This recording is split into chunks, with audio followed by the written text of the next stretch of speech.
custodial. Nung nilipat natin sa Pasay, gusto niya naman ngayon malipat dito. Ano ba talaga? Why are we giving so much importance or credence to this person who is a liar, who is the number one suspect of this corruption, what is happening in our country today? Bakit? Bakit? Meron ba nagproprotection sa House of Representatives? Bakit nung nag-hearing ang Blue Ribbon Committee po, nung si Congressman Marcoleta pang chairman ng Blue Ribbon, nagbanggit si Diskaya, ilang congressman ang involved sa corruption. Pagdating nung kinabukasan, hindi na front page, hindi masyadong pinag-usapan. Nung si Bryce Hernandez na, nagbanggit ng 2 senador, front page na kagad kami.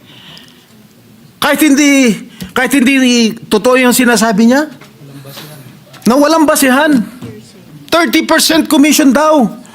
Ang putang ina. I'm sorry. Strike that from the strike out from the record. Which part?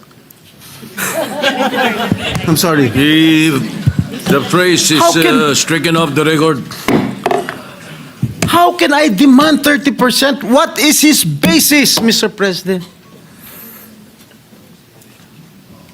Pagkatapos niyan, wala na, kumalat na. Front page na sa lahat ng mga newspaper of general circulation. Lahat na. Masama na kami ni Joel Villanueva. Sa social media, everything, lahat. I've been there. Kaya pinag-iingatan ko pangalan ko. Why should I do such a thing, Mr. President? Why? I will never do such thing, Mr. President. Porket ba I'm actively participating in the Blue Ribbon Committee? Porket ba matapang ako magtanong? Ako na kaagad ang target nila? Bakit? I'm just doing my job as your senator. I have an oath to defend.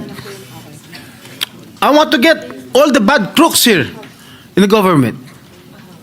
That is my duty as your senator, Mr. President. Mr. President, sobra-sobra na. Lahat po kami